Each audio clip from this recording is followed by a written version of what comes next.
Bom, gente, bom dia para todos. Que Jesus nos abençoe. É com muita alegria que estamos de volta para mais um estudo do Apocalipse de João. Hoje com um tema desafiador para nós, a batalha no Apocalipse. Hoje o estudo de número 150. Nós vamos trabalhar com capítulo 9, versículo 17.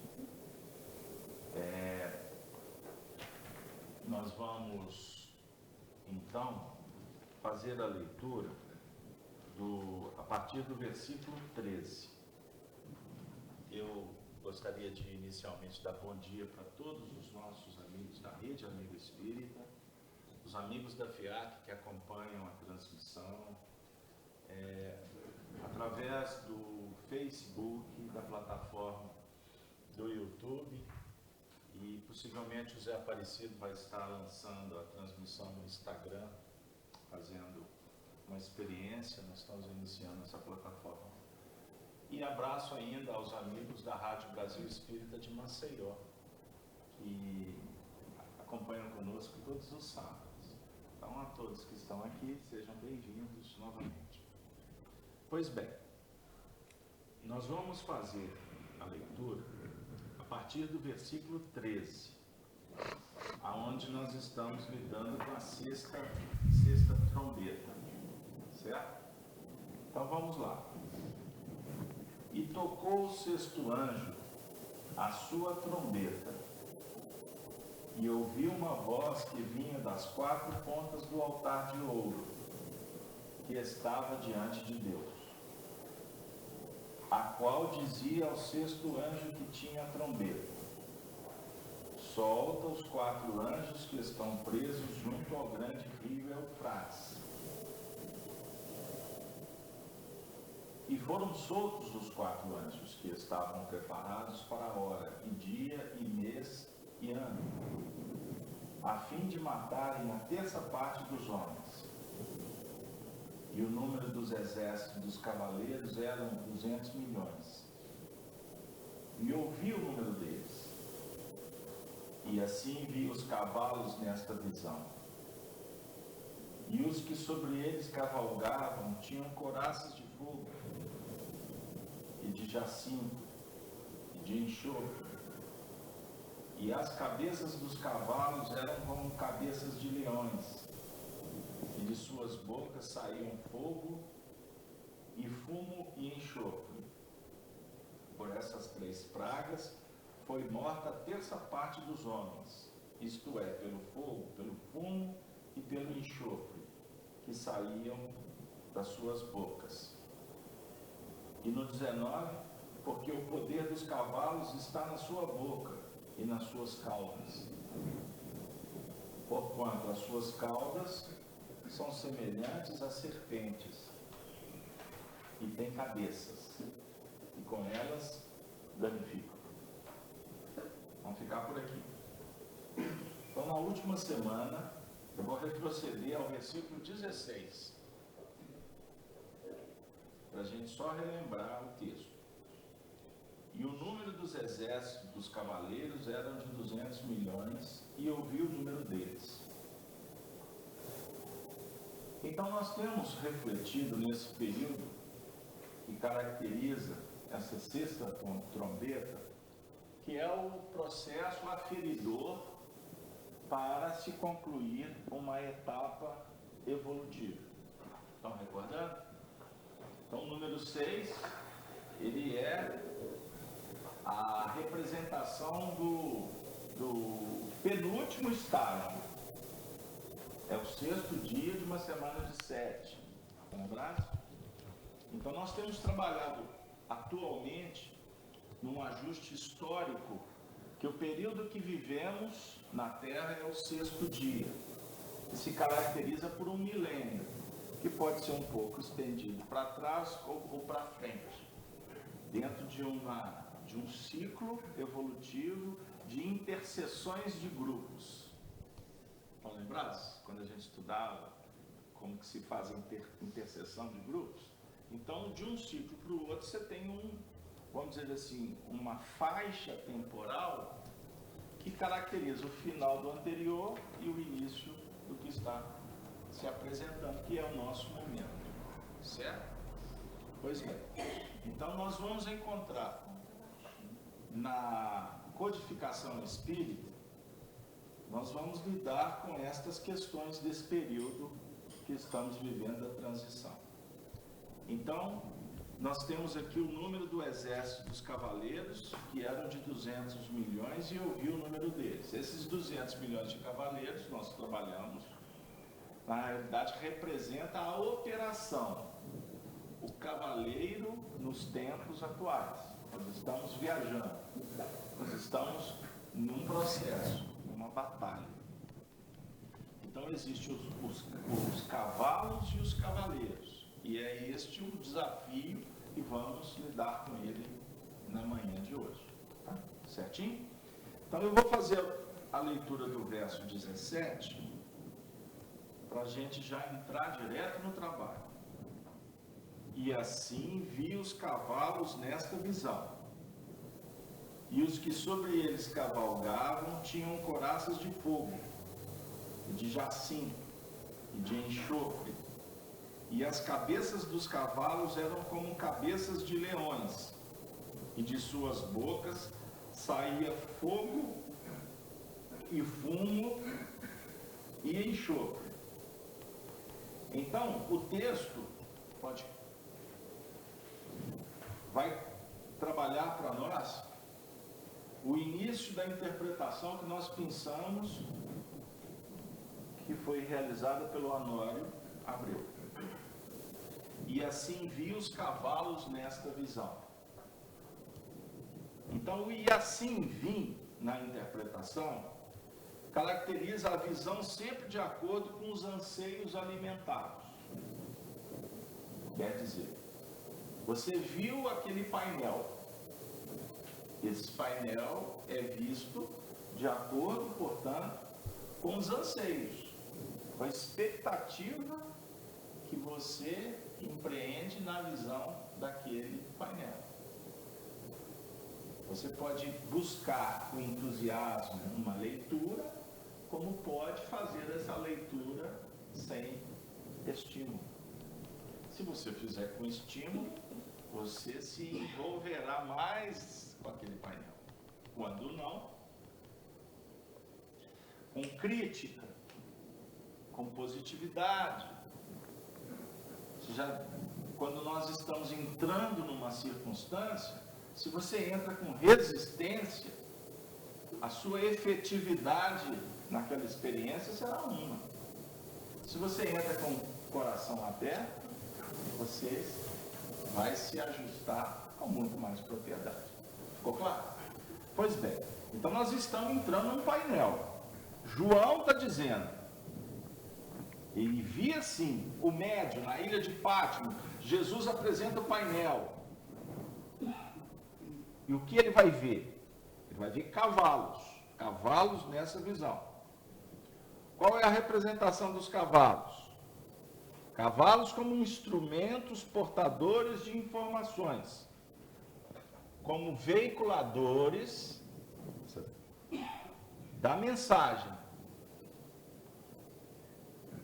Não é? Os que cavalgam são os agentes operacionais. Representam o pensamento vigorante. No momento somos cavalos e no outro podemos ser os agentes da verdade. Agentes da verdade nossa ou de Deus. Eu vou iniciar pedindo que o Júlio faça um comentário desse trecho que foi objeto de reflexões do Honório, que eu acabei de ler. Então fixa apenas nesse ponto. Os cavalos nesta visão. Nessa visão, por favor.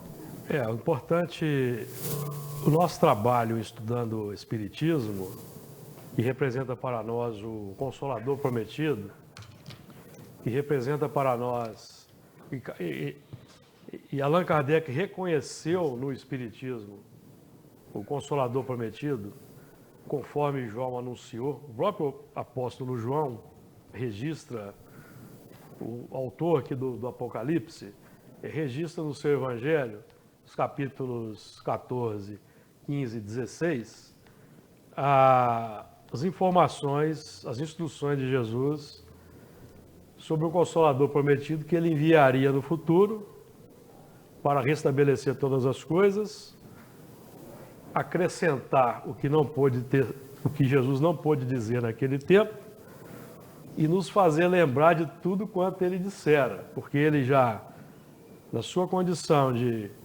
modelo e guia, o tipo mais perfeito que Deus nos tem apresentado para nós, para ser o nosso condutor espiritual, educador espiritual e governador da terra, ele já descortinava o futuro, prevendo que os seus ensinamentos seriam distorcidos, seriam deturpados. Então ele anuncia a vinda de um outro Consolador, que ficaria conosco para sempre, porque ele não poderia ficar, ele não pode ficar conosco para sempre, dentro do princípio da autonomia individual. O Consolador prometido que viria no futuro, que veio, esse sim ficaria conosco para sempre no plano da intimidade, no plano interior. Então o nosso trabalho é o trabalho de formação de uma nova mentalidade, de adesão a uma nova proposta. Mudar o pensamento que vigora na nossa intimidade, mudar a nossa mentalidade, uma mentalidade que mantém no mundo o egoísmo e o orgulho, que são as maiores chagas da sociedade. Então, o nosso trabalho é de formar uma nova mentalidade, formar um novo padrão mental, filosófico, que vai se, evidentemente, expressar em novas coisas. Então, nesse trabalho de formação de uma nova mentalidade, nós vamos sendo, ao mesmo tempo, os instrumentos e os agentes. À medida em que nós somos capazes de, desenvolvendo aquele binômio de ação que é proposto pelo Espírito Lázaro no Evangelho segundo o Espiritismo, em que ele nos fala da obediência e da resignação, que a obediência é o consentimento da razão e a resignação com o consentimento do coração. À medida que nós vamos operando nessa dinâmica, nesse binômio, obedecendo a nova mentalidade, no caso a mentalidade de Jesus, a mentalidade do Consolador, em que nós vamos depositar fé, confiança no ensinamento, fé e confiança baseadas nos exemplos extraordinários que Jesus tem e que nós aponta, em cujos exemplos nós vamos reconhecer, sem sombra de dúvidas, uma mentalidade superior que busca implantar o amor e a bondade na Terra. Então, obedecendo a nossa razão, a obediência como um movimento de aceitação da razão e a resignação como sendo o consentimento do coração, que aí é o plano em que o nosso egoísmo vai sendo destruído pela operação do amor. Então, no momento nós vamos ser os agentes captadores da mensagem, acolhendo no coração e irradiando para a terra. No outro momento nós vamos ser os próprios agentes, os próprios instrumentos. Então, a conjugação de instrumento e agente, desenvolvendo a nossa própria autonomia, nossa capacidade de operar, a nossa capacidade de viver o bem, em que nós vamos, cada um de nós, nos integrando nessa mentalidade e nessa proposta, nós vamos passar a ser auxiliares de Jesus e vamos sair daquela condição de eternos auxiliados, exercendo aí, propondo um constante trabalho consolador por parte desses que são os legítimos cavaleiros, operando uma mentalidade nova. Certo, meu caro?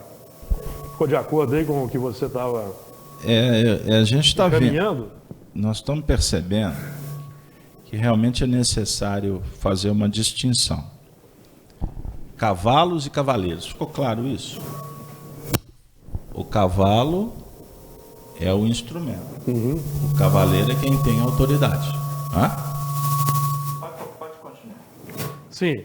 Então, o cavalo, nós até aqui vamos nos lembrar dos nossos co-irmãos que operam no terreno da Umbanda, que, por exemplo, chamam os médiuns de cavalos.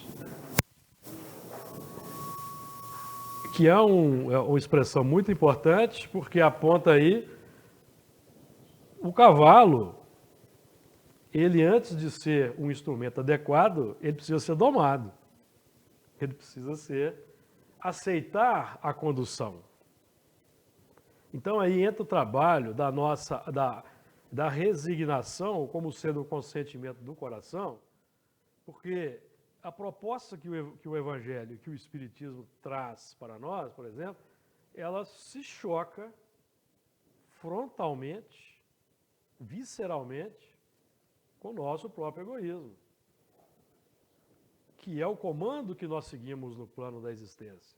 Todos nós operamos segundo as linhas que trazemos do passado, como sendo as tendências que foram concretizadas ao longo do tempo, ao longo de diversas existências carnais, em que a nossa tônica, foi sempre o atendimento do interesse pessoal. Então, hoje, em que nós estamos constatando o efeito em escala global da nossa construção egoística ao longo do tempo, o que ela tem trazido o que essa construção tem trazido de desafios que se apresentam para nós no campo da sociedade, em todas as áreas. Então nós estamos vendo a necessidade, nós estamos constatando uma necessidade urgente e prática, e vamos dizer até pragmática mesmo, de uma alteração de mentalidade, para que a vida no planeta, por exemplo, continue a ser sustentável. Nós temos visto aí os desastres, nem tanto os desastres naturais que estão na pauta da lei, mas nós temos visto os desastres ambientais que o próprio homem tem causado, com as suas buscas ainda baseadas no interesse pessoal muito exacerbado. Então, o nosso trabalho de cavalo, aceitar o comando com docilidade.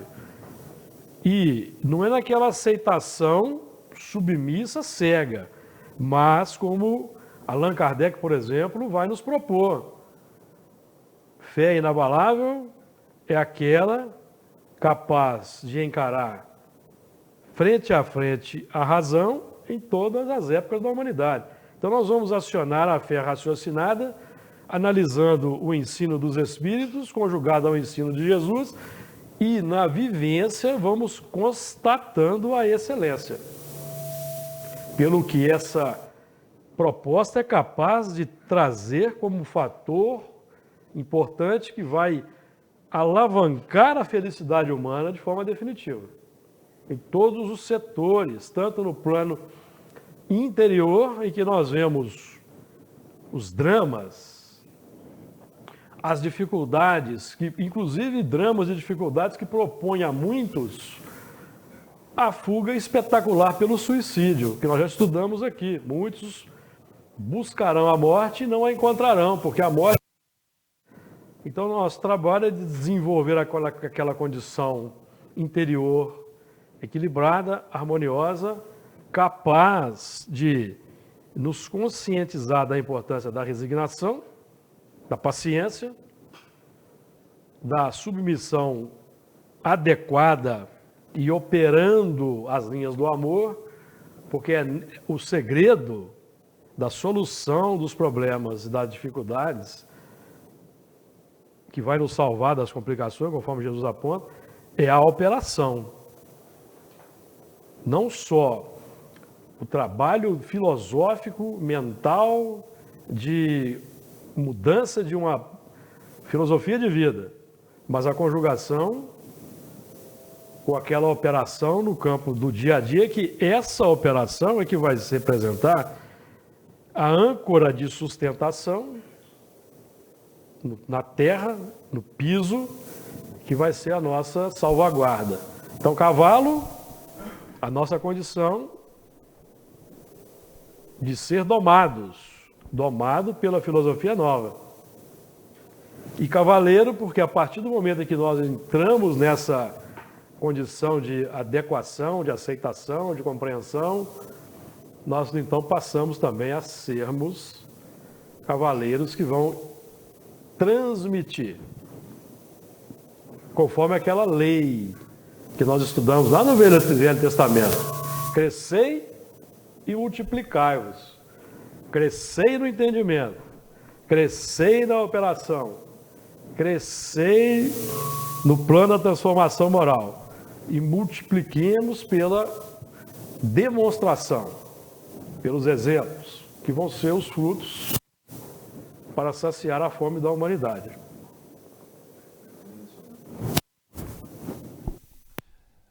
Bom, gente, o tema ele é desafiador. Sempre que refletimos sobre cavalo, nós vamos lembrar da condição do médium, a instrumentação. Então, Allan Kardec, ele se torna o cavalo, o médium, o intermediário entre as forças superiores em Deus para que a mensagem chegue ao homem. Todos os médiuns que trabalharam com Kardec completam ou auxiliam na completude do trabalho. Cada um com seu esforço e com a sua condição. Ninguém pode dar mais do que dá conta, né? Você faz até onde que é possível. Então, esse assunto é muito complexo. Eu queria que o Júlio já entrasse no campo das couraças de fogo, de jacinto, de enxofre. Sim, nós vamos então. E assim viu os cavalos desta visão. Os que sobre eles cavalgavam tinham couraças de fogo e de jacinto e de enxofre.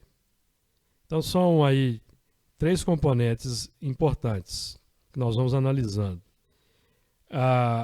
As couraças, nós colhemos do nosso amigo Honório de Abreu nos seus estudos o seguinte aspecto sobre as couraças: a soma dos componentes psíquicos, espirituais, o arcabouço psicológico que exerce uma proteção como uma cidadela em que o indivíduo se mantém. A couraça define o sistema protetor, já que existe uma influência do meio, que podemos permitir que entre ou não. E quando se fala em couraça, normalmente trata-se do plano do sentimento. E quando se fala em elmos ou capacetes, o plano da razão. Então os símbolos são extraordinários nesse texto, porque a linguagem do Apocalipse ela é extremamente simbólica, e nós aprendemos, por exemplo, com Allan Kardec, na elaboração de O Evangelho segundo o Espiritismo, como nós vamos trabalhar os textos bíblicos, ou os textos do Novo Testamento, no caso de Jesus e do Apocalipse, com as chaves que a doutrina espírita propõe. Então, Allan Kardec, no Evangelho segundo o Espiritismo, nos inicia num trabalho de interpretação do texto, utilizando-nos dos conteúdos que a espiritualidade trouxe, que Allan Kardec registrou. Então, nesse aspecto, a couraça vai representar o sistema protetor. O sistema protetor do espírito é o seu sistema ou a sua irradiação no plano dos sentimentos, que é o que protege. Ou seja, virtudes em radiação vão operar uma proteção natural contra as influências do meio, como nós lemos aqui.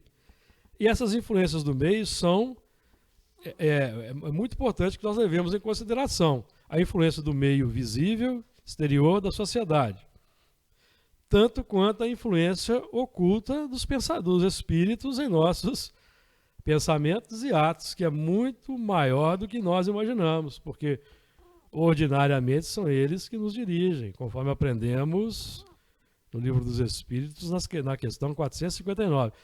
Então, o que é que vai operar uma proteção de dentro para fora? Porque a proteção, o que vai nos proteger efetivamente, garantir uma integridade, um equilíbrio, uma harmonia e uma paz, é a proteção de dentro para fora, o que nós irradiamos. Não é o que Jesus aponta para nós? Não é o que entra pela boca do homem que o contamina, mas é o que sai. O que sai propõe complexidades para o mundo. Porque o que sai, sai por pensamentos, palavras e ações.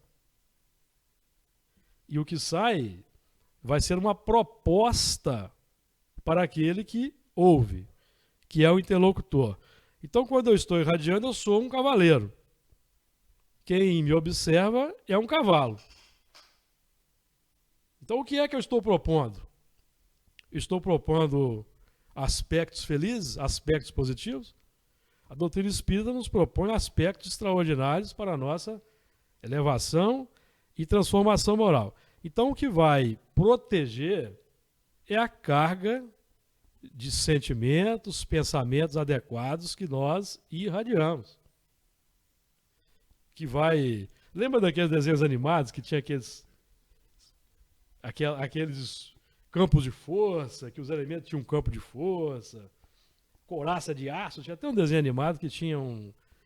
Não sei se alguém se lembra aí. É a irradiação de dentro para fora.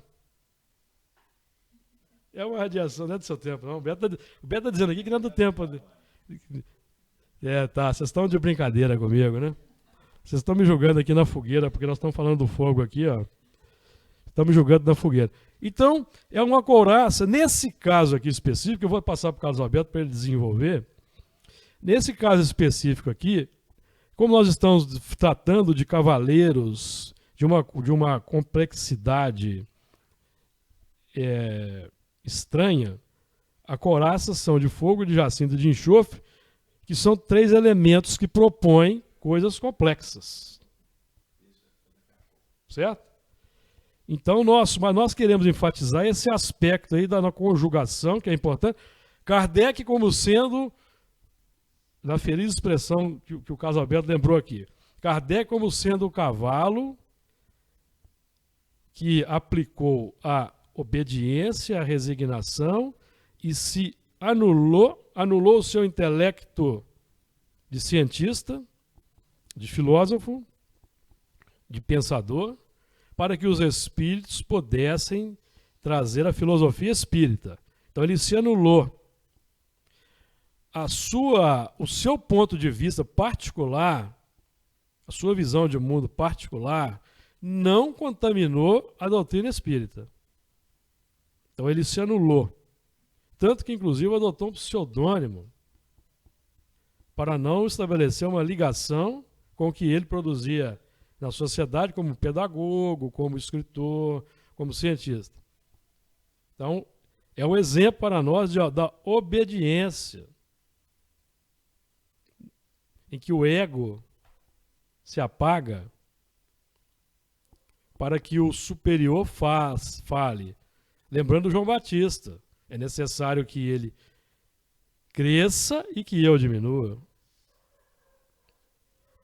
Agora, o bastão está posto nas nossas mãos, e simbolizado por essa espada dos cavaleiros, para que nós então entremos no circuito como cavalos dóceis.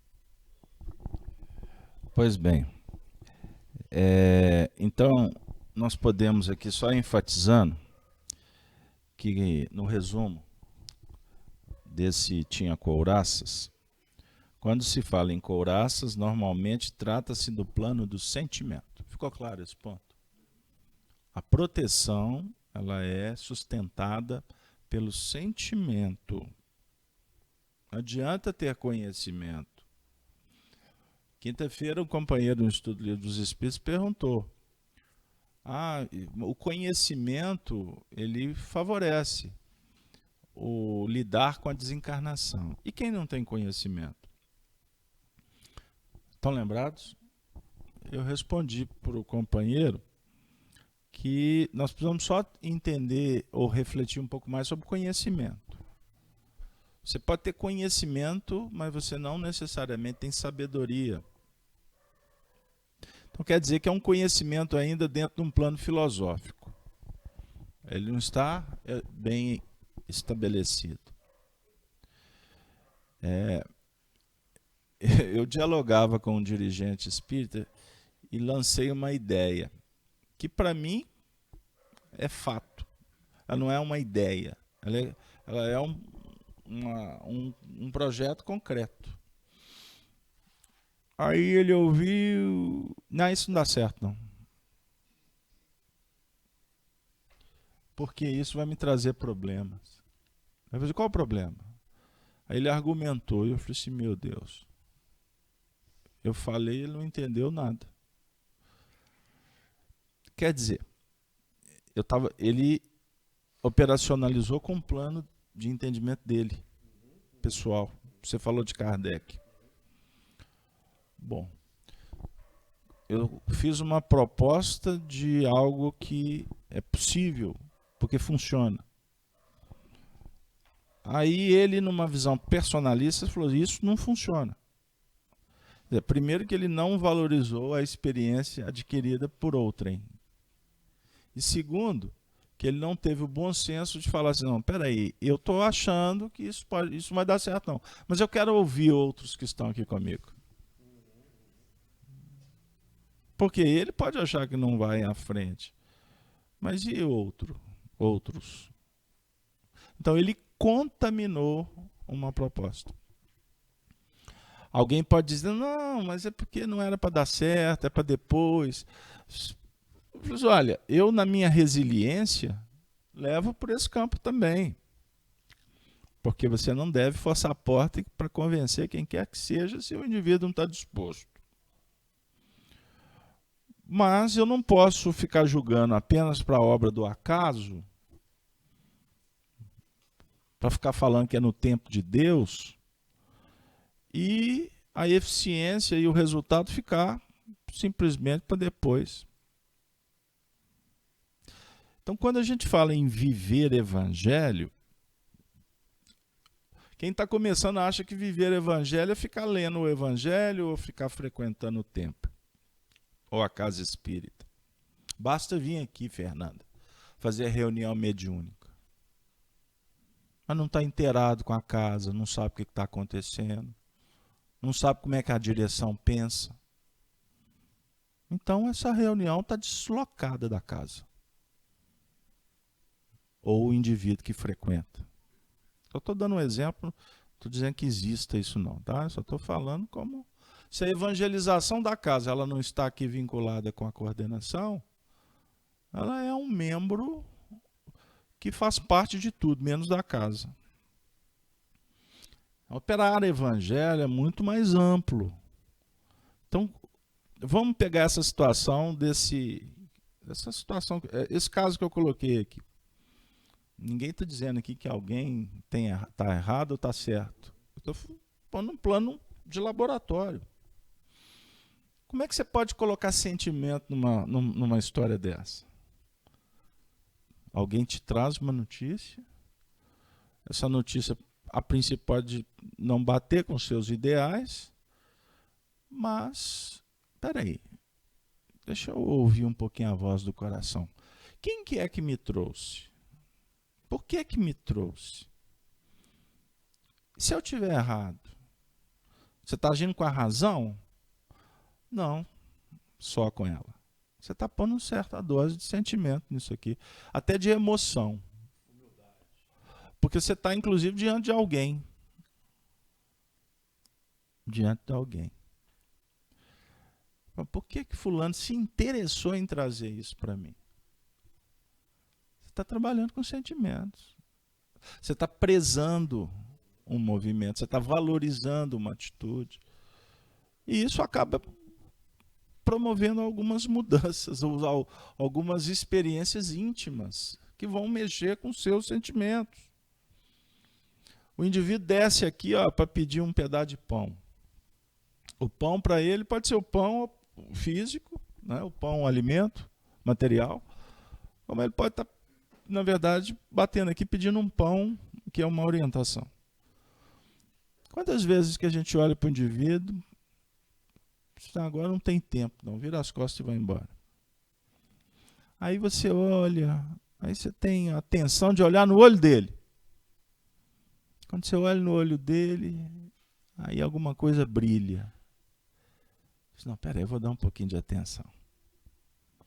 Isso é a razão que está fazendo com que você dê atenção? Grande parte das vezes não. É o sentimento. Pô, o fulano ali, ele pode estar precisando de alguma coisa. Aí você está se movimentando com íntima compaixão. Jesus no Evangelho. Então, como nós lidamos com um mundo precipitado, campeonato de ansiedades, de disputas, o tempo todo é isso. A gente vê por aí. Disputa. Quem sabe mais? Quem pode mais? Gente dando canetada aí, fazendo estragos. Ontem eu te contei uma história. Fiquei assim, meu Deus, como é que o indivíduo, numa canetada, ele rasga uma história, até de uma instituição, até de uma família, numa canetada. Você pode passar o trator em cima de pessoas aí que você não tem nem noção do que você está fazendo. Então, eu estou fazendo questão nada vaidoso, porque eu não estou nem contando detalhes, mas tem hora que a gente tem que parar, descer e ir para a prática, porque senão o Apocalipse fica muito chato. Couraça, proteção. Aí eu vou ficar aqui trazendo só significados. Beleza, tem gente que são os nossos apoiadores, né, a audiência, que fala assim, interpreta rápido, depois você fala, depois você conta história. Já recebi. E a gente sabe que justifica-se, porque as pessoas querem mesmo, o afã de obter. Mas não é o foco do nosso trabalho, eu não posso atender só com esse quesito, porque senão daqui a pouco a gente faz uma reunião aqui de 15 minutos, acabou. E os espíritos que estão aqui agora? E quem está assistindo esse vídeo com necessidades das mais variadas? Então, quando eu estou dizendo assim, quando você for tratar alguém, saiba que você pode criar um campo protetor para você e inclusive para o outro. E esse campo protetor, não adianta você ficar enxafurdando-se de leitura. Você envolve o outro com carinho. Este é o Evangelho em ação. Outro dia eu comentei aqui, só para a gente voltar, mas eu não vou deixar passar, não. Eu comentei aqui um vídeo que eu assisti do Sérgio Felipe. Vocês lembram que eu falei aqui que o Sérgio Felipe, num evento, perto de vários expositores, ele se exaltou, até bateu na mesa. O Sérgio Felipe é um homem de ciência, da área da saúde. Ele falou assim, pô, espíritas, palestra. Ele exaltou, falou assim, para que está servindo essas palestras? Se o movimento espírita está ficando velho, e está mesmo, porque você não vê jovem. Ele está ficando velho e vivendo só em intramuros, achando que o extramuro é ir para a internet. É fazer divulgação para milhares de pessoas. E existe fakes, tá? Robôs que manipulam números, você vê o número assim e fica assustado. Robô. E a gente tem informações sobre isso já. Pois bem, então é importante a gente entender o seguinte: o que nós estamos fazendo quanto movimento espírita? A gente está indo para o hospital? Você está dialogando com quem está suicidando? Você está conversando com quem está grávido e quer cometer o aborto? Você está dialogando o espiritismo com o prisioneiro? Terça-feira eu vou fazer um estudo aqui que eu vou trazer a experiência de Kardec e um prisioneiro.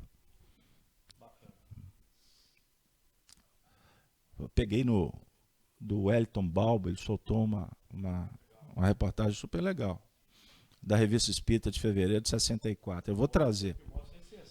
Inserção de Kardec. Então o indivíduo está lá no sistema prisional, recebeu o Livro dos Espíritos e se envolve com a causa, e aí a coisa se desdobra. Nós fomos no velório, não fomos, dona Eustáquia? Pessoas que não eram espírita. Fizemos um momento de evangelho. A viúva até hoje agradece, porque pacificou o coração dela diante da morte do marido e ela com 3 meninos para criar. O que nós estamos falando? Nós estamos falando de sentimento, nós estamos falando de couraça, nós estamos falando de uma batalha, que ela não pode ficar no plano de entendimento filosófico, religioso, acadêmico. Nós temos que entender esse momento, porque a gente fica preocupado, porque a gente está no mundo. Escolhe uma família aí e me diga que essa família não está passando por problemas graves. Acha por aí e me fala. Dinheiro, posição, aborto, suicídio, adultério. Você estava me contando sobre suicídios induzidos para se receber herança.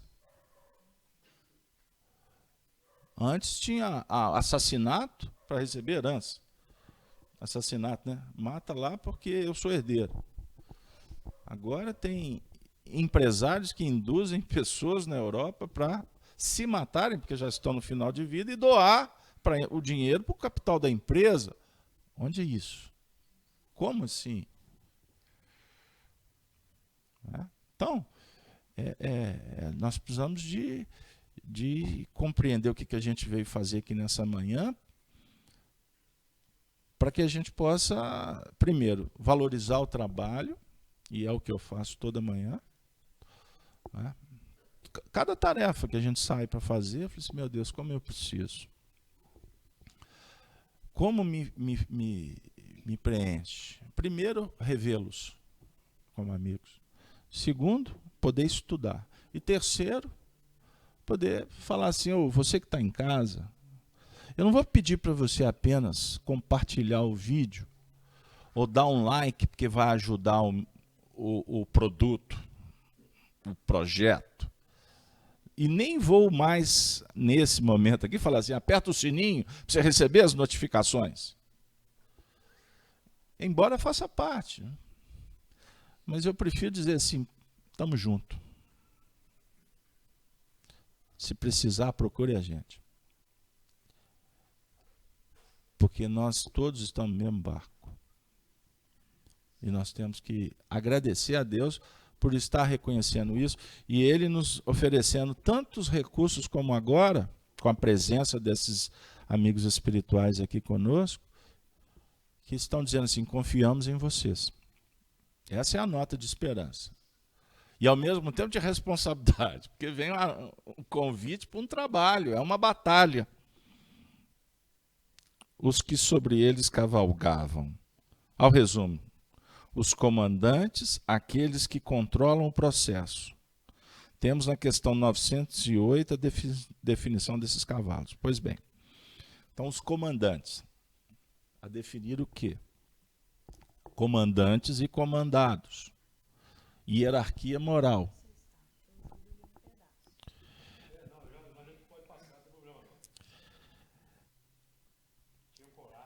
Ficou claro? Comandantes e comandados. Nós temos que verificar o seguinte: o processo todo ele tem a ver com o entender e aplicar. Comandantes, a notícia, a verdade. Comandados, quem opera. Resiliência, resignação, obediência. não é? Então, os que com eles cavalgavam somos nós, que montamos e desmontamos na cavalgadura. O tempo todo. Agora nós vamos falar das couraças. Então, o último trecho define que o sentimento é a couraça. E no que remonta a elmos e capacetes, o plano da razão. Então, o elmo e o capacete são elementos, são recursos. É o plano da razão que está sendo dinamizado. Então, você tem que trabalhar o chamado PME.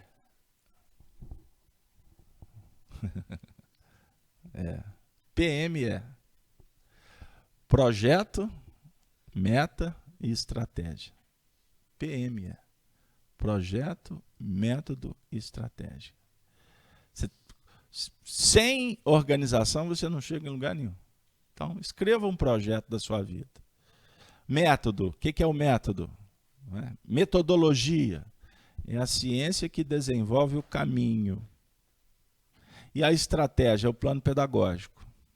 Você tem que ter estratégia, você tem que ter tática. Um time de futebol precisa de um técnico. Um técnico que vai estabelecer um plano. Qual que é o projeto? Ser campeão daquele torneio. Qual que é o método? Vamos desenvolver o caminho que nós precisamos percorrer. Qual que é a estratégia adotada para cada adversário? Isso é só para dar uma ideia do que a gente precisa de fazer em tudo na nossa vida. Organização, ordem, progresso, ordem, progresso, ordem, progresso. Pois bem, e aí os que sobre eles cavalgavam tinham couraças de fogo, de jacinto e de enxofre. Vamos falar do fogo? Renovação pessoal. Jesus oferece o batismo de fogo. João Batista fala, ensina e opera com o batismo da água. A água representa o batismo natural do caminho. Encarna, desencarna, assimila um conhecimento, vai pôr em prática. Tudo tem a ver com João Batista. Kardec, espiritismo, ciência, que dinamiza esses planos. Iniciado simbolicamente com Moisés, João Batista, Kardec. É a linha mental do aprendizado. Em Moisés, a lei. Em Jesus, a sensibilização para com a lei. E se sensibiliza vivendo-a. E em Kardec, o desenvolvimento desta lei num plano de maturação psicológica.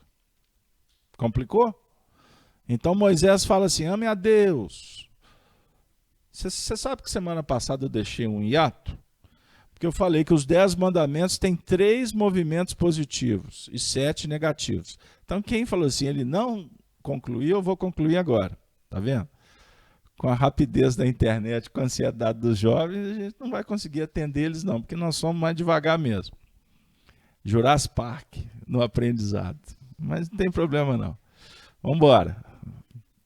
Então nós temos o amar a Deus, o guardar o sábado e honrar pai e mãe. Lembram que eu falei dos 3 positivos? Porém 7 impeditivos. Não matar, não furtar, não, pise na grama. Então, primeiro, nós somos convidados para um plano proativo. E depois nós temos que cuidar do reativo. Não matar significa que existe um ímpeto para matar, para cobiçar. Ficou claro?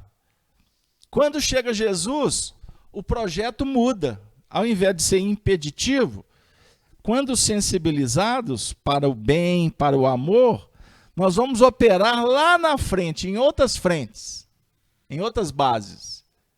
Faça ao outro o que gostaria que o outro te fizesse.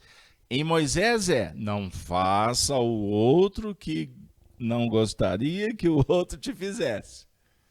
Pegaram aí a didática do processo? E em Kardec? Em Kardec nós vamos estudar todo esse plano metodológico de passado, presente e futuro, comunicando com os espíritos. Esta é a ciência espírita. Então o espiritismo é um entendimento psicológico desse plano de informação e de operação. As ciências humanas, como a psicologia, a psiquiatria, a sociologia, a antropologia, contribuem com elementos para que a gente possa chegar e compreender com mais profundidade ainda o espiritismo. Mas o espiritismo não é psicologia, o espiritismo não é antropologia, o espiritismo não é quântica. Outro dia um companheiro me falou assim, você já imaginou, Carlos Alberto, quando os espíritos conhecerem a quântica, como que nós vamos dar um salto de qualidade? Aí eu falei assim, pô, legal, Deus nos abençoe mesmo. Aí eu fiquei assim, quando que eu vou poder estudar quântica para entender Kardec? Isso é só para fazer uma alusão carinhosa, que é óbvio que eu não ia dizer para ele. Mas o que quântica tem a ver com espiritismo? E olha que já tem até livros. Espiritismo e a quântica. A cura quântica, o salto quântico. Viajação na maionese. Carlos Alberto estava indo tão bem hoje, não estava? Cavalo escorregou. O cavalo escorregou, não é? Pois é, e a Via Ápia é um caminho longo. E depois a gente crucifica os escravos, depois tem que tirar todos da cruz, né? Fazendo uma alusão a Crasso, ao general Crasso crucificando os escravos guiados por Espartaco. Mas um dia eu falo sobre esse assunto. Então o fogo, renovação pessoal para não sermos consumidos pelo fogo ardente das paixões. Em desalinho. Então, essa frase é importante. Fogo ardente das paixões em desalinho. Não tem como deletar o assunto paixão. Porque a paixão é um fogo ardente. O religioso tradicional vai dizer assim, mata a paixão, acaba com a paixão. Outro dia um companheiro me mandou um e-mail, ele mora fora do país. Aí alguém disse para ele assim, vocês brasileiros são muito apaixonados, vocês têm que evoluir demais. Aí ele me perguntou, a paixão caracteriza atraso espiritual? Eu falei assim, nem aqui, nem em Sírios. Porque eles gostam muito de falar que Sírios é um mundo superior. Um dia a gente constata se realmente é. Mas, pois bem, paixão faz parte do mecanismo vivencial. Aqui nós temos uma frase, o fogo da paixão em desalinho. Então, o fogo da paixão tem que estar alinhado. Antigamente, quando uma pessoa saía de casa bem vestida, o pessoal falava assim, ó, fulano está alinhado, por causa do terno de linho. Hein? Só para você dar uma risada e sair desse painel aí. Como? Mateus 12:20. Mateus 12:20. Não esmagará a cana quebrada e não apagará o morrão que fumega, até que faça triunfar o juízo. Essa frase é de João Batista. Então, não apaga o fogo. O fogo faz parte. Agora, ele precisa de ser utilizado de uma forma adequada. Então, não sofra. Lide da melhor maneira possível, tá? Então, é o seguinte, ardentes...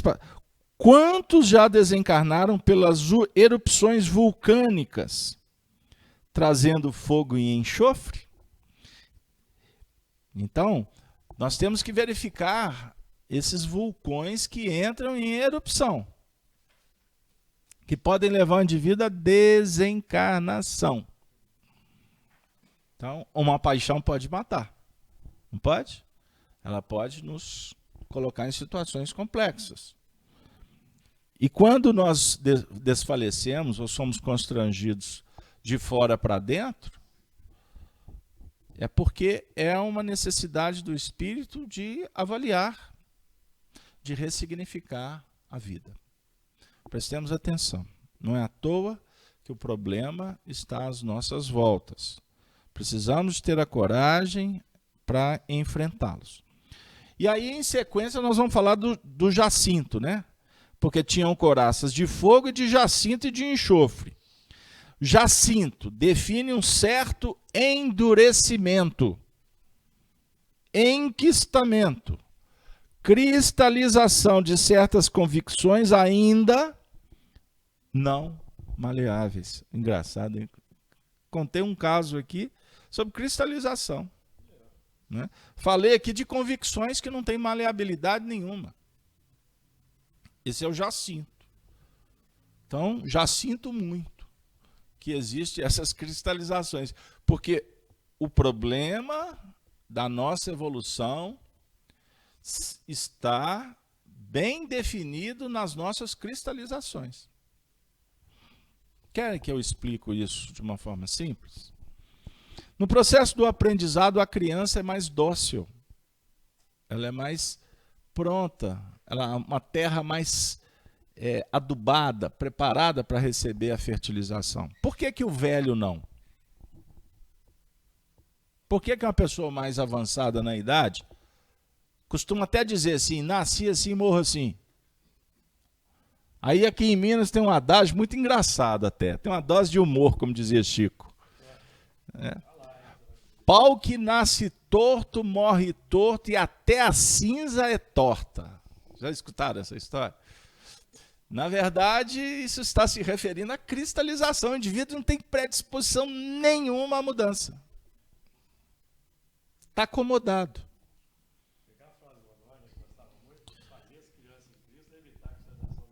Cristalização mental é se fazer em Cristo. É assim que se vence. Essa frase é do Emmanuel. Então, repetindo, jacinto define um certo endurecimento, enquistamento, cristalização de certas convicções ainda não maleáveis, ainda não trabalhadas. Porque se não são maleáveis é porque não foram trabalhadas, e a vida vai nos convidar para trabalhar. Não trituradas, representando aquele ponto de endurecimento de nossas concepções no nosso território. As pedras precisam ser derrubadas. E aqui mexe conosco. Porque quando Jesus, no capítulo 24 de Mateus, fala para os discípulos sobre o templo, que não ficará pedra sobre pedra, porque todas as pedras serão derribadas, as construções milenares, as cristalizações, estão sendo derribadas neste sexto dia. Lembra que nós estamos com a sexta trombeta e o sexto anjo. Há previsões no meio espírita e fora do meio espírita, no campo até mais oriental, mais espiritual, de outras frentes, em que médiuns afirmavam que a gente entraria num período em que o edifício do materialismo seria derrubado. Vocês têm ouvido na sociedade pessoas afirmarem assim, em função da crise, do mercado, do excesso de mão de obra, da escassez de emprego, que as pessoas precisam de se reinventar? Profissões vão desaparecer, outras surgirem. Inteligência artificial substituindo a mão de obra. Vocês sabem que o sistema da saúde está em crise? Todos sabemos. Mas eu não estou falando aqui de questões públicas. Eu estou falando de um plano prático. Converse com qualquer profissional da saúde, que ele vai falar de como está piorando o nível dos profissionais. Por quê? Por conta de políticas de corrupção que fomentaram a abertura de muitas escolas que não possuem uma competência para se qualificar profissionais, hoje o que mais você acha por aí são médicos que, a troco de qualquer custo, porque precisam de se manter, oferecem os seus serviços e não tem como absorvê-los, e isso empodera o sistema, porque faz com que o sistema diminua a remuneração destes profissionais, certo? E quem que vai pagar o pato com isso? O trabalhador, que não terá emprego, e aqueles que vão recorrer aos profissionais e podem estar diante de profissionais não qualificados para atender os seus dramas, as suas doenças. Antes, dizia-se assim, que ser médico era uma das profissões mais valorizadas. Hoje isso está mudando, viu? Isso está mudando. Então é um assunto para se discutir lá fora, não aqui. Porque existem pessoas que podem até discordar da minha opinião, porque ela pode ser uma opinião transitória. Isso pode mudar o painel amanhã, não é? Mas eu não estou querendo polemizar. Eu só estou querendo pegar uma informação atual, trazer uma informação atual para a gente ampliar para todos os outros setores. E o conjunto da obra se chama materialismo, porque aonde há poder, aonde há interesses que fomentam riquezas de poucos em detrimento do sofrimento da maioria, todos esses sistemas vão cair. Estão caindo e a gente está vendo. Então, se a gente está vendo as barragens aí desaguando podridão aí aqui em Minas Gerais, tudo isso é fruto de exploração desmedida, né? Sem projetos, sem um interesse de avaliar o sistema ecológico, as pessoas que estão em torno, e isso entrou em colapso. E a maior receita do estado de Minas Gerais vem da extração do minério. Emprega-se mais de quase 1 milhão de pessoas. Imagine o colapso dessas mineradoras. Então você tem um lado, você tem outro, e tem muitos outros. Então está sendo rediscutido. Imagine essa turma toda. Cidades que vão perder a função, como Brumadinho. O que o povo vai fazer? O que está acontecendo em Macacos? Nós, mineiros, belo-horizontinos, que conhecemos a região de Macacos, é uma região maravilhosa, lá onde que está as minas. O que está acontecendo lá? Todo mundo saiu de lá. Imagine quem tem comércio, quem mora ali há décadas, tradições familiares. O que será desse povo? E não pense que o governo atual, ou o próximo, vai resolver isso. Porque isso é um processo secular de políticas públicas completamente. Hoje podemos classificá-las como primitivas.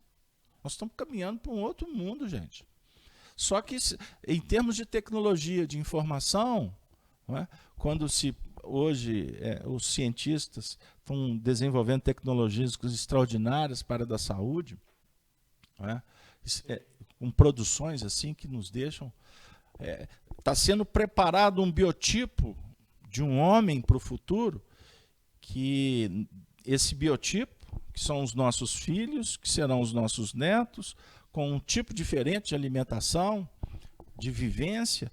Esses corpos que estão sendo preparados, os genes que estão sendo elaborados, é para receber espíritos muito mais evoluídos daqui a 1.000, 2.000, 3.000 anos, aonde não haverá câncer, não vai ter mais gripe suína, não vai ter mais o problema do Aedes aegypti, né? O mundo será completamente diferente. Então, observem bem, nós estamos no 6º dia de um processo que é muito mais complexo do que nós podemos pensar. Nós falamos aqui dos problemas da cristalização que está sendo trabalhada ao nível da família, dos indivíduos, esse assunto também reverbera na sociedade. Captaram? Então, assim, cuidado quando a gente sai por aí defendendo algumas causas, ativistas. As pessoas saem para protestar, como aconteceu quinta-feira. Meu Deus, eu vi vídeos de jovens depredando patrimônio público. Aí eu pergunto, será que são jovens mesmo? Será que quantos movimentos ativistas que são fomentados pelos corruptos, que querem a balbúrdia, porque quanto mais confuso melhor, porque daí é que surgem os salvadores da pátria? Então não vamos nos enganar com imagens, com informações que são fakes, porque nós somos ainda massa de manobra. Massa de manobra. Então eu falei aqui e repito. Hoje nós estamos caminhando, não... Eu ouvi um discurso de um político ontem, de uma convenção nacional de um partido, estavam lá, falando assim, não, porque a democracia se fortalece com partidos políticos fortes. Ok, ele está no discurso, ele está no papel dele lá. Mas a democracia se fortalece com eficiência, é com honestidade, é com dignidade. São pessoas compromissadas com o fortalecimento pessoal, familiar e social. Então nós todos estamos no mesmo barco. Então partidos políticos, eles se defendem as suas causas, as suas ideologias, mas na hora de decidir, eles decidem conforme os interesses que fomentam, que sustentam estes institutos ou essas instituições. Um companheiro foi... Puxa vida, hein? Agora vai. Um companheiro que foi eleito deputado federal, que votou aí há pouco tempo contra o Brasil, a favor dos interesses. Um dos representantes me disse assim, mas ele não podia votar diferente, porque senão ele seria expulso do partido. Então, peraí, ele está lá por causa do partido ou por conta dos eleitores que o colocaram lá? Então, esse, para mim, é corrupto tanto quanto os outros. A população tem que riscá-lo do mapa. É mais importante você votar num deputado estadual e federal e senador do que votar para presidente, do que votar para prefeito e governador, porque eles não conseguem governar num sistema todo carcomido. Então tudo isso classifica o quê? Um edifício que foi construído e que ele está sendo derribado. E ele não é derribado, todo mundo fala assim, vamos destruir para começar do zero. Não, tem que ter o Vesúvio, tem que ter as prisões, tem que ter os escravos revolucionários, tem que ter o sistema que vai abafar as rebeliões, tem que ter as doenças, tem que ter as barragens que explodem para a gente parar e se despertar. E você fala assim, eu não aguento mais. Então, nós nos movimentamos sobre o impacto das explosões, porque se não for assim, a gente não vence a cristalização, porque a gente não tem disposição para isso. Na verdade, a sociedade está dando esse recado. Você quer um exemplo, Fernando? O indivíduo chega assim, ô Casalberto, eu estou mal, eu vejo espírito. Ai, tem muita pressão espiritual. Ai, aí chora. Aí já fui no psicólogo, já fui ali, já fui lá, já fui no centro espírita tal, já fui no centro de Umbanda, já fui lá no pastor, já fui no padre. Nada resolve. Já coloquei o dedo dentro da panela de pressão de feijão, com feijão tortando para ver se melhorava, não deu certo. Pus Arruda, São Jorge, tentei de tudo. Já fui na igreja de São Judas, o santo das causas perdidas. Vem cá, minha filha, vem estudar o espiritismo. Aí chega, empolga, e vem uma reunião, vem duas. Passa um mês, Casalberto, melhorou não. Ou então, costuma acontecer diferente, tá? Melhora de uma hora para outra. Jesus, mas esse negócio aqui realmente é potente. Não é? Isso aqui é poderoso. Aí, 3 meses depois, estou sentindo tudo de novo. Minha filha, se foi milênios você fazendo besteira, você quer resolver a toque de caixa? Eu falei outro dia aqui na reunião mediúnica, o companheiro fazendo tratamento aqui, ele chegou aqui com dor no peito, aí outro dia está com dor de cabeça. Aí mas cada reunião eu me sinto pior. Eu falei assim, mas essa... Aí na última reunião ele falou assim, hoje foi bom. Eu falei assim, hoje não foi bom. Ele, como assim? Eu falei assim, eu gosto quando você está percebendo a dor, porque é ela que está te trazendo aqui. É lógico que eu não estou querendo ver eu sofrer dos outros. Mas é no seguinte sentido. Minha filha, está subindo enxofre. O que é o enxofre? O enxofre criando situações de desconforto psíquico para o saneamento. Esses 3 elementos são a ficha dos agentes. Tinham couraças de fogo, jacinto e enxofre. Estão trabalhando num processo de ordem inferior, no campo da violência, que tem ressonâncias como os que vão ser chamados ou com os que serão mortos. O mal sendo aproveitado para as alterações psíquicas visando o bem. Kardec não diz que no mal é que se encontra o remédio? Livro do Evangelho segundo o Espiritismo. O mal e o remédio. Por isso é que o mal é necessário, infelizmente. 3 elementos trazidos no plano íntimo da mudança pessoal pelo uso do livre-arbítrio, de dentro para fora. Então, fogo, jacinto e enxofre são os elementos que estão sendo trazidos de dentro para fora para que haja o ajustamento. Eu fiz uma pesquisa sobre o jacinto. Pode trazer uns dados aqui do jacinto esses dados vão até ajudar no entendimento do processo. Ó, pedra preciosa mencionada também no capítulo, nós vamos estudar mais à frente no capítulo 21. As pedras conhecidas por este nome nos tempos modernos são de várias cores avermelhadas. O verdadeiro jacinto é um baço cristal encarnado, muito raro, e que polido adquire um grande brilho. Também esse jacinto estava no peitoral do sumo sacerdote. É uma pedra vermelha ou de cor avermelhada. Atualmente designa o mineral zircão, silicato de zircônio. Possui alta resistência, olha interessante aqui, possui alta resistência aos processos de corrosão, a possíveis choques térmicos. Sendo assim, é o mineral, tem alta resistência ao desgaste de atrito, bem como elevada resistência à tração. E é o mineral mais antigo da Terra. Então, assim, pegaram, eu estou tendo que resumir agora, o mineral de maior resistência. Então, o jacinto não foi colocado aqui nesse texto por acaso. A definir que não é simples lidar com essas resistências. Ficou claro essa ponta? Pois bem, e aí o versículo caminha, e agora eu vou tentar resumir. Por quê? Repetindo, e assim viu os cavalos nessa visão, e os que sobre eles cavalgavam tinham couraças de fogo, de jacinto, de enxofre. E as cabeças dos cavalos eram como cabeças de leões, e de suas bocas saíam fogo, fumo e enxofre. Por que cabeças de cavalos?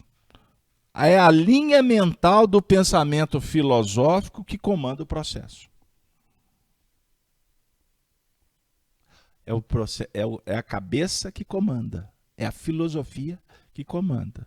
Por isso é que nosso investimento aqui no Apocalipse não é estudar a cauda, não. Nós temos que estudar a cabeça do cavalo. Porque a cabeça do cavalo está representando todo um processo filosófico que vai gerenciar tudo que o cavalo vai fazer. Causa. O Espiritismo nos remonta às causas, para a gente entender os efeitos. O Espiritismo não fala assim, fica cuidando do efeito. O Espiritismo não fica assim, fica passando pomada, fica aliviando. Não, o Espiritismo está dizendo assim, olha, lembra que eu falei da dor do menino? Que bom que está acontecendo. Vamos entender? Senta aqui, vamos bater um papo? Vamos combinar? E vamos mudar essas causas. Porque você mudou a causa, o efeito será em função do que você está modificando na causa. Certinho? Pois bem, e o interessante, porque a cabeça do cavalo era como cabeça de leão. Lembram do leão que nós estudamos? A força do leão? O pensamento direcionador do processo ainda expressa ferocidade, em que muitos ainda se mantêm, embora já tenham potenciais para crescer. O que está dizendo? Poderia ser trabalhado como cabeça do cavalo, Mas, na verdade, a gente oscila e fica lidando como se fosse cabeça de leão. O leão que vai mostrar as garras, né? A sua força para não mudar. Então, tem a faceta que você opera com obediência, com esforço, para mudar. Mas, em determinados momentos, no mesmo assunto, você opera com a cabeça do leão, que quer manter a ferocidade, em não mudar. Ou seja, somos bipolares. Temos duas faces. E que precisamos de compreender isso, para procurar ter mais coerência, não agir com hipocrisia. Sermos mais, vamos dizer assim, constantes. Não adianta o craque jogar uma partida de Pelé e a outra de Macalé. Pegaram? Entenderam o que eu quero dizer? O Júlio entendeu o Macalé. Macalé foi um jogador que passou por aqui que era ruim de bola para danar. Aí agora tem essa brincadeira, né? O cara é Pelé, tem hora que ele é Pelé, tem hora que ele é Macalé. Não tem coerência, não tem constância. O indivíduo faz palestras maravilhosas de espiritismo. Arrebanham multidões, comove as plateias. E fica todo mundo assim, que Messias. Aí no fundo, ele está mandando prender, ele está sonegando imposto, ele está gritando dentro de casa, né? Ele está fechando os outros no trânsito, né? Ele está mandando os outros para o umbral, e na palestra. Então não se encantem. Não se encantem. Porque todos nós temos muitas facetas a serem trabalhadas. Todos nós. Entenderam o que eu quero dizer? Então o Apocalipse aqui joga pesado conosco mesmo. O indivíduo, certa feita, falou assim, o Casalberto, engraçado, né? Você é biógrafo do Chico, você é um dos que mais levantam bandeiras para a gente não ficar admirando o Chico. Eu falei assim, como assim? Eu sou apaixonado com o Chico. Não, mas por que você fala? Eu estou falando de outra coisa. Como estudiosos do Espiritismo, como aprendizes de Kardec, e tendo exemplos em Chico Xavier, nós não podemos ficar encantados com as pessoas. Nós temos que ter como modelo o Cristo, é outra coisa, é uma distância muito grande. E por isso que eu sou biógrafo do Chico. 30 anos dedicando, pesquisando a vida dele, sendo amigo da família, tendo respeitabilidade, porque confiam no meu trabalho como pesquisador, como alguém que mostra histórias. É só isso que eu quero, mostrar histórias sem preocupar com as pessoas do agora. O nosso foco é o futuro. Porque lá, daqui a 100, 200 anos, as pessoas vão olhar para essas histórias que estão sendo escritas agora. E o que nós vamos estar oferecendo para as gerações futuras? O que a ciência está oferecendo como biotipo para o homem encarnar no futuro? O que os espíritas estamos oferecendo para a próxima geração de espíritas? Você sabe, Vânia, que você amanhã pode reencarnar para estudar o que a Vânia fez? Olha essa Vânia. Essa Vânia foi uma trabalhadora de mão cheia naquele período. Aí a Vânia fala assim, mas eu acho que eu vou fazer melhor do que ela. É ela interpretando ela. Pegaram o que eu estou dizendo?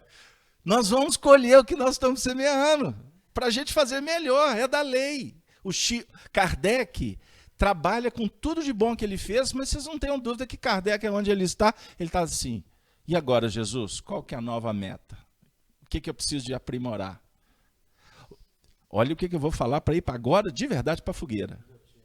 Para guilhotina. Eles vão me colocar debaixo da... Pois é. Foi isso que Jesus disse. Eu ia falar o que Jesus está falando, mas o que foi que Jesus disse? Eu não vim de mim mesmo. Eu vim em nome daquele que me enviou. Ele está falando de Deus, gente. É uma constante transferência.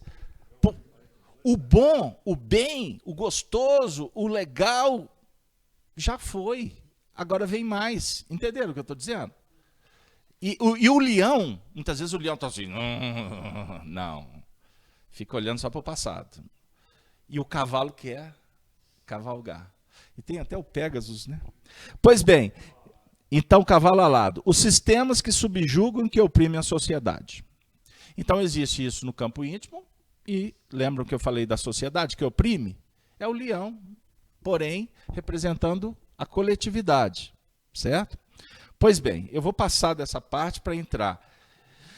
Como cabeças de leões, e de suas bocas saíam fogo e fumo e enxofre. E de suas bocas, o que sai da boca? É o que procede do coração, não é verdade? Pois bem, a boca é o lugar de onde sai a verbalização plena. A verdade da criatura, que no caso aqui é inferior. Nós não estamos trabalhando as complicações? Então, o que nós estamos verbalizando? Sob esse ponto de vista, são as coisas complicadas que a gente precisa de rever. Então, o Honório falava sempre assim, quando ele, nesse contexto, né, nem tudo que você pensa, você fala. E nem tudo que você fala, você escreve. Porque se pensou, se fala, você se responsabiliza. O nosso trabalho é analisar o que nós estamos pensando. Se a gente for ficar catalogando o que a gente faz, nós estamos lascados. Então nós estamos aqui, meu Deus, o que eu tenho pensado? Porque o meu pensamento é que vai gerar as atitudes. Então a atitude, meu filho, já está fluindo. É lógico que você vai procurar diminuir. Mas você tem que avaliar realmente as suas intenções. Certo? Porque das suas bocas saía fogo e fumo e enxofre. Gente, nós vamos falar do fogo e do enxofre na próxima semana. Mas a gente pode, só para concluir, dizendo, no caso em tela, a boca dos médiuns em que o fogo, o fumo, simboliza vibrações complicadas que nos atormentam, o enxofre representa a influência do médium na mensagem. A mensagem chega e o médium exterioriza com seu cunho pessoal. O Júlio falou de Kardec. A mensagem chegou pura e ele a manteve pura. Define que o comunicante irradia a soma das suas conquistas complicadas e dos seus desmandos. O André Luiz tem uma frase, e ele tem várias, que são cartilhas. O Honório costumava dizer que o livro Conduta Espírita é manual para neófito. Conduta Espírita é manual para neófito, que é uma cartilha. Não faça isso, não faça isso, não faça isso, não faça aquilo outro. Será que a gente já precisa do livro Conduta Espírita? Ou nós já podemos ir na fonte? Isso é uma conversa, é um debate. Porque aqui na FIAC vocês não vão ver uma placa escrita. Não, como é que é? O silêncio é uma prece. Eu não vou colocar uma frase dessa aqui na FIAC enquanto eu for diretor. Porque na hora que eu estou falando o silêncio é uma prece, eu estou, de uma certa forma, num fator inibidor e místico. Eu prefiro trabalhar em outras linhas para as pessoas compreenderem que o silêncio pode ser uma prece. Aqui não vai ter uma placa dizendo, não pode isso. Eu não quero trabalhar numa linha mosaica. Nós temos que projetar para a luz. Então as pessoas chegam na FIAC e a gente vê claramente como que as coisas se ajustam naturalmente sem que alguém fique... Não pode, não pode, não pode, não pode, não pode. Certo? Eu costumo brincar dizendo que o Parque Municipal na década de 50, o maior parque para quem não é de Belo Horizonte, venha conhecer o Parque Municipal. Um lugar muito agradável, em pleno centrão de BH. Na década de 50, o Arnaldo, eu passeava com ele por ali, né? Ele falou assim, Casalberto, antigamente tinha essa cerca aqui não. E nem tinha placa não pise na grama, o povo era educado. Década de 50. Hoje eles tiveram que gradear o parque inteiro, não sei quantos quilômetros que são de parque. Não é? Porque se não gradear, pensa o que acontece ali de noite. Ou de dia mesmo, né? Violências, etc, etc. Quando você vê um lugar gramado, se você for lá em Versalhes, pode ir, viu, gente? Vale a pena. Os Jardins de Versalhes. Mas pode ir também só em pensamento. Não precisa de... vocês não vão ver lá em Versalhes uma placa, não pise na grama. Captaram o que eu quero dizer? Porque as pessoas já se ajustaram a um contexto de educação. O Espiritismo não veio para dizer não. O Espiritismo veio para dizer sim. E aí a Vânia falou assim, o que eu quero dizer? Que brasileiro...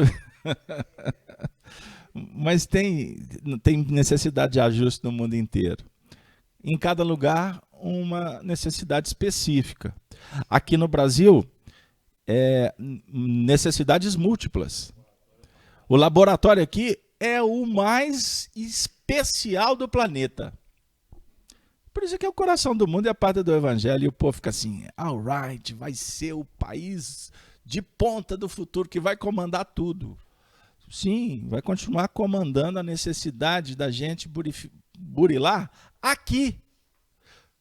Porque aqui pode estar reunido o maior celeiro de necessidades no campo da educação, das necessidades espirituais, morais. Então, não pensemos no Brasil sob o ponto de vista material. Vamos avaliar o Brasil sob o ponto de vista espiritual, é diferente. Porque, graças a Deus, nós estamos num país maravilhoso para a gente poder crescer. Olha que barato, aqui não tem punição. É um país da impunidade, olha que barato. Existe lugar mais especial para poder pôr em prática o livre-arbítrio? Não é? Você põe o livro, você faz o que você quiser, não acontece nada. A não ser se, como nós, você for pobre, com dificuldade. Porque se tiver um dinheirinho, ajusta-se. Agora faz isso. Que pode ser que amanhã não dá para voltar para o Brasil. Aí você vai lá para o Canadá, vai jogar vai lamber uma campainha e vai ter a polícia. Não posso não. E a polícia toda atrás de você porque você sujou a campainha de uma vizinhança. A polícia inteira atrás do indivíduo. O índice de criminalidade 0. Quem está vivendo no Canadá já está, supimpa nesse ponto. Mas pode estar acomodado em outros. Então é bom que venha para cá, né? E vem refundir no fogo, porque vai encontrar fogo, enxofre, jacinto para todo lado, né? E aí a gente vai ter que falar assim, gente, já sinto muito, mas o tempo acabou. Que Deus nos abençoe. Eu agradeço a presença de todos. Foi uma grande batalha essa manhã. Tivemos todo tipo de problema para conseguir começar. Mas é isso aí. O tema ele já foi muito sugestivo. Batalha no Apocalipse. Vocês que vibram conosco, que fomentam a audiência, compartilhem o vídeo. Dê o sininho, né? Se inscreva no canal da Rede Amigo Espírita, já passamos de 290 mil. E agora convidamos vocês para se inscreverem no canal Gênesis, estamos começando agora, somos fiotinhos, né? Porque a ideia é que a gente possa criar uma rede onde a gente venha conversar sobre Jesus e Kardec, e sobre a inspiração de tantos baluartes espirituais, que foram aqueles que foram fiéis a Kardec, e dentre tantos, nós gostaríamos de reverenciar o benfeitor espiritual Emmanuel, que é um espírito que nós respeitamos profundamente, e ao nosso querido Francisco Cândido Xavier, que na sua humildade, na sua simplicidade e no seu carinho, mostrou para nós que somos humanos e que estamos aqui para compreender o porquê ainda nos entristecemos, porquê nos decepcionamos, mas também a importância do se alegrar, do se responsabilizar e abençoar. Porque quem abençoa a vida se torna um celeiro de bênçãos. Tudo depende da gente. Que todos possamos, nestas vibrações, endereçar também os nossos votos de estímulo, de energias, vibrações positivas, para todos que sofrem, todos aqueles que passam por dificuldades aqui no Brasil ou fora, na Terra ou no mundo espiritual, que a gente possa realmente valorizar a presente encarnação. Nós gostaríamos então de nos despedir com a saudação do Ave Cristo para todos, desejando então um final de semana pródigo e que a gente possa estar aqui novamente na próxima semana com as transmissões da terça, com Evolução em Vida, Cartas de Paulo nas quartas, o Livro dos Espíritos, quinta-feira, e sábado retornar para o estudo 151, agora vamos trabalhar o versículo 18 do Apocalipse. Estamos caminhando devagarzinho, mas eu acho que agora a gente pegou um ritmo, uma maneira de trabalhar com esses resumos que estão nos ajudando, inclusive até para a gente poder divulgar o trabalho que foi desenvolvido sob a coordenação na terra de Honório Onofre de Abreu. Então tenham todos muita paz, muita alegria e muita fé, porque, como afirma o espírito Werner, dias melhores estão a caminho. Obrigado, e assim, obrigado à técnica, a toda a equipe, obrigado Júlio, Denise, e a Denise vai despedir do pessoal do chat e de todos vocês. Agradeço a cada um de vocês, amigos, pela presença.